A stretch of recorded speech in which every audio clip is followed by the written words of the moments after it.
ಬಂದಿರುವಂತಹದ್ದು ಯಾವುದು? Knight of wands ಬಂದಿದೆ. ಯಾವುದೋ ಕೆಲವೊಂದು ನಿರ್ಧಾರಗಳನ್ನ ಮಾಡ್ತಾ ಇರುವಂತಹದ್ದು, ಧೈರ್ಯದಿಂದ ಕೆಲವೊಂದು ನಿರ್ಧಾರಗಳನ್ನ ನೀವು ಮಾಡ್ತಾ ಇರುವಂತಹದ್ದು ರೆಪ್ರೆಸೆಂಟ್ ಆಗ್ತಾ ಇದೆ. ಆಕ್ಷನ್ಸ್ ಅನ್ನ ತಗೋತಾ ಇರುವಂತಹದ್ದು ನಿಮಗೆ ರೆಪ್ರೆಸೆಂಟ್ ಆಗ್ತಾ ಇದೆ ಬಾಟಮ್ ಆಫ್ ದ ಡೆಕ್ ಅಲ್ಲಿ. ಓಕೆ, ಇನ್ ನಿಯರ್ ಪಾಸ್ಟಿನಲ್ಲಿ ಏನಾಗಿದೆ? ನಿಮ್ಮ ಲವ್ ಲೈಫಿನ ವಿಚಾರವಾಗಿದ್ರೆ ದ ಫೂಲ್ ಕಾರ್ಡ್ ರೆಪ್ರೆಸೆಂಟ್ ಆಗಿದೆ. ತುಂಬಾನೇ ಚೆನ್ನಾಗಿದೆ, ಜಾಯ್ಫುಲ್ ಆಗಿತ್ತು, ಬಿಗಿನಿಂಗ್ ತುಂಬಾ ಚೆನ್ನಾಗೇ ಇದೆ. ಕಾರ್ಡ್ ಬಂದಿರುವಂತಹದ್ದೇನು? ವೀಲ್ ಆಫ್ ಫಾರ್ಚೂನ್ ಬಂದಿದೆ. ಸೊ ನಿಮ್ಮ ಲವ್ ಲೈಫಿನ ವಿಚಾರವಾಗಿ ನೀವು ಕೆಲವೊಂದು ಬದಲಾವಣೆಗಳನ್ನ ನೀವು ಮಾಡ್ಕೊಂಡಿರುವಂತಹದ್ದು ಇಲ್ಲಿ ರೆಪ್ರೆಸೆಂಟ್ ಆಗ್ತಾ ಇದೆ. ಕ್ವೀನ್ ಆಫ್ ಕಪ್ಸ್ ಏನನ್ನ ರೆಪ್ರೆಸೆಂಟ್ ಮಾಡುತ್ತೆ? ಸೊ ಕ್ವೀನ್ ಆಫ್ ಕಪ್ಸ್ ನೀವು ಯಾಕೆ ಬದಲಾವಣೆಗಳನ್ನ ಮಾಡ್ಕೊಂಡಿದ್ದೀರಾ? ಕೆಲವೊಂದು ರೀತಿಯ ಸ್ಟೇಬಲ್ ಇರಬೇಕು, ಬಹಳ ಕೇರ್ ಅನ್ನ ಮಾಡ್ತಾ ಇರುವಂತಹದ್ದು, ಲವ್ ಲೈಫಿನ ವಿಚಾರವಾಗಿ ಬಹಳಷ್ಟು ಇಂಟ್ರೆಸ್ಟ್ ಅನ್ನ ತಗೊಂಡಿರುವಂತಹದ್ದು ನಿಯರ್ ಪಾಸ್ಟಿನಲ್ಲಿ ರೆಪ್ರೆಸೆಂಟ್ ಆಗ್ತಾ ಇದೆ.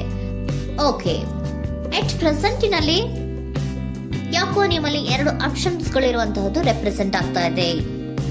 ಯಾಕೋ 2 ಆಲೋಚನೆಗಳನ್ನ ನೀವು ಮಾಡ್ತಾ ಇರುವಂತಹದ್ದು ಅಟ್ ಪ್ರೆಸೆಂಟಿನಲ್ಲಿ ರೆಪ್ರೆಸೆಂಟ್ ಆಗ್ತಾ ಇದೆ.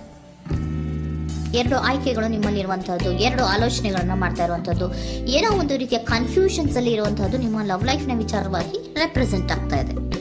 ಓಕೆನಾ? ಸೆಕೆಂಡ್ ಕಾರ್ಡ್ ಯಾವ್ದು ಬಂದಿದೆ? 10 ಆಫ್ ಕಪ್ಸ್ ಬಂದಿದೆ. ಸೊ 10 ಆಫ್ ಕಪ್ಸ್ ನಿಮ್ಗೆ ಫುಲ್ಫಿಲ್ಮೆಂಟ್ ಇರುತ್ತೆ, ಸಮಾಧಾನ ಇರುತ್ತೆ, ಖುಷಿಯಾಗಿರುತ್ತೆ ಅನ್ನೋದು ನೀವು ಆಲೋಚನೆಯನ್ನ ಮಾಡಿದ್ರಿ. 2 ಆಯ್ಕೆಗಳಲ್ಲಿ ಯಾವ್ದನ್ನ ಸೆಲೆಕ್ಟ್ ಮಾಡಬೇಕು?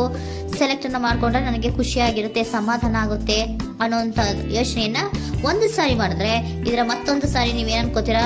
ಏನಾದ್ರು ನನಗೆ ಇದರಿಂದ ಮೋಸ ಆಗುತ್ತಾ, ಅಥವಾ ಇದರಿಂದ ನನಗೇನಾದ್ರು ತೊಂದರೆ ಆಗುತ್ತಾ, ನಾನು ರಕ್ಷಣೆ ಮಾಡ್ಕೋಬೇಕಾಗತ್ತಾ ಅನ್ನೋಂತಹ ಆಲೋಚನೆಯನ್ನು ಕೂಡ ನೀವು ಮಾಡುವಂತದ್ದು ರೆಪ್ರೆಸೆಂಟ್ ಆಗ್ತಾ ಇದೆ. ಯಾಕೋ ನಿಮ್ಮಲ್ಲಿ ಸಮಾಧಾನ ಇಲ್ಲ, ಕನ್ಫ್ಯೂಷನ್ಸ್ ಇದೆ, 2 ಆಯ್ಕೆಗಳು, ಯಾವ ನಿರ್ಧಾರವನ್ನು ಮಾಡ್ಬೇಕು ಗೊತ್ತಾಗ್ತಿಲ್ಲ. ಸೊ ಅದಕ್ಕೆ ನೋಡಿ, ನೀವು ಬೇಜಾರಿನಿಂದ ಮೂವಿಂಗ್ ಆನ್, ಬದಲಾವಣೆ ಆಗ್ತಾ ಇರುವಂತಹದ್ದು ರೆಪ್ರೆಸೆಂಟ್ ಆಗ್ತಾ ಇದೆ. ಚೇಂಜಸ್ ಅನ್ನ ಮಾಡ್ಕೋತಾ ಇರುವಂತಹದ್ದು ಇಲ್ಲಿ ಪ್ರೆಸೆಂಟ್ ನಲ್ಲಿ ರೆಪ್ರೆಸೆಂಟ್ ಆಗ್ತಾ ಇದೆ. ಯಾಕೋ ಬೇಜಾರಿನಿಂದ ಕೆಲವೊಂದು ರೀತಿಯ ಬದಲಾವಣೆಗಳನ್ನು ನೀವು ಮಾಡ್ಕೋತಾ ಇರುವಂತಹದ್ದು 6 ಆಫ್ ಸೋರ್ಟ್ಸ್ ಅಲ್ಲಿ ರೆಪ್ರೆಸೆಂಟ್ ಆಗ್ತಾ ಇದೆ. ನೀವು ಈ 6 ಆಫ್ ಸೋರ್ಟ್ಸ್ ಮತ್ತೆ ಏನನ್ನ ರೆಪ್ರೆಸೆಂಟ್ ಮಾಡುತ್ತೆ ಅಂದ್ರೆ, ನಾನು ಲವ್ ಲೈಫಿನ ವಿಚಾರವಾಗಿ ಒಂದು ಬೆಟರ್ ಆಪ್ಷನ್ಸ್ ಅನ್ನ ಸೆಲೆಕ್ಟ್ ಮಾಡ್ಕೋಬೇಕು ಅನ್ನುವಂತಹ ಆಲೋಚನೆಯನ್ನ ಮಾಡ್ತಾ ಇರುವಂತದ್ದು ರೆಪ್ರೆಸೆಂಟ್ ಆಗ್ತಾ ಇದೆ. ಓಕೆನಾ?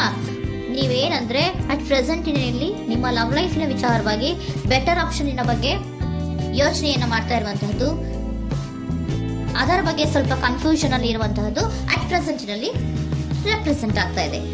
ಬಟ್ ನಿಯರ್ ಫ್ಯೂಚರಿನಲ್ಲಿ ಏನಿದೆ? 3 ಆಫ್ ಸೋರ್ಟ್ಸ್ ಇದೆ.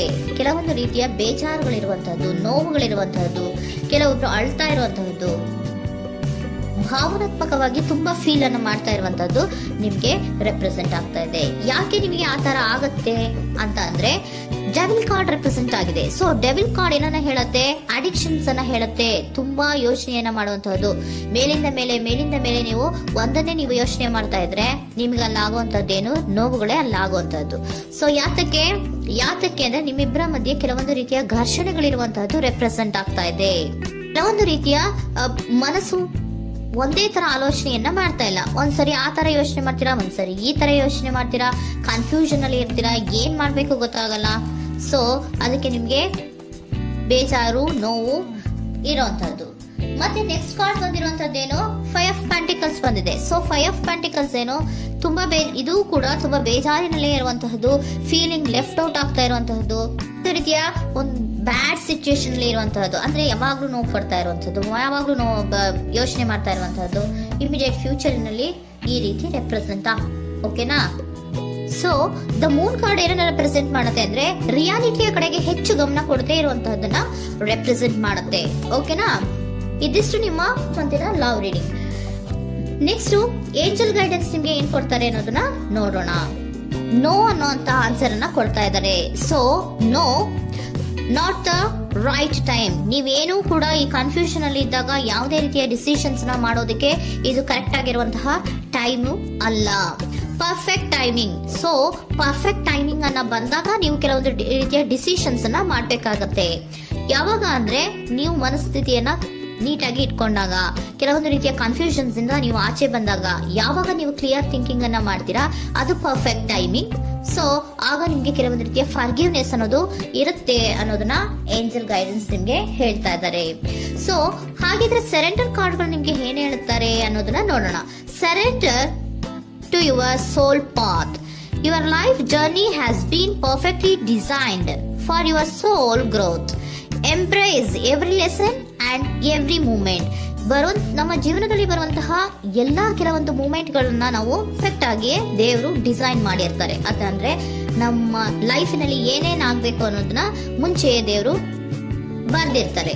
ಸೊ ಅದು ಹಾಗೆಯೇ ನಡೀತಾ ಇರುತ್ತೆ. ಓಕೆನಾ? ನಾವು ನಮ್ಮ ಲೈಫ್ ನಲ್ಲಿ ಬರುವಂತಹ ಪ್ರತಿಯೊಂದು ಲೆಸನ್ಸ್ ಅಥವಾ ಪಾಠಗಳೇನಿರುತ್ತೋ ಅಥವಾ ನಾವ್ ಏನನ್ನ ನಮ್ಮ ಜೀವನದಲ್ಲಿ ಬರ್ತಾ ಇರುತ್ತೋ ಅದು ಒಂದು ನಮ್ಗೆ ನಮ್ಮ ಲೈಫಿನಲ್ಲಿ ಒಂದು ಲೆಸನ್ ತರ. ಸೊ ಅದನ್ನ ನಾವು ಎವ್ರಿ ಮೂಮೆಂಟ್ ಅನ್ನ ಕೂಡ ನಾವು ಸ್ವೀಕರಿಸಬೇಕು.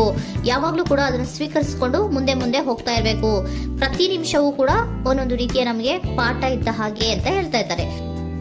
Surrender unhealthy relationship. Let go a relationship that don't serve you, including unavailable or toxic people. You deserve to be treasured by others and to be surrounded by positive people. Unhealthy relationship ನ ಕಡೆಗೆ ಹೆಚ್ಚು ಗಮನವನ್ನ ಕೊಡಬೇಡಿ. ಈ toxic people ನ ಕಡೆಗೆ ಹೆಚ್ಚು ಗಮನವನ್ನ ಕೊಡಬಾರ್ದು. So ಯಾವಾಗ್ಲೂ ನಾವು ಪಾಸಿಟಿವ್ ಆಗಿ ಥಿಂಕ್ ಮಾಡುವಂತಹ, ಪಾಸಿಟಿವ್ ಆಗಿ ಆಲೋಚನೆ ಮಾಡುವಂತಹ ಜನಗಳ ಜೊತೆಯಲ್ಲಿಯೇ ನಾವು ಹೆಚ್ಚು ಇರಬೇಕು ಅನ್ನೋದನ್ನ ನಿಮ್ಗೆ ಸರೆಂಡರ್ ಕಾರ್ಡ್ ಹೇಳ್ತಾ ಇದ್ದಾರೆ.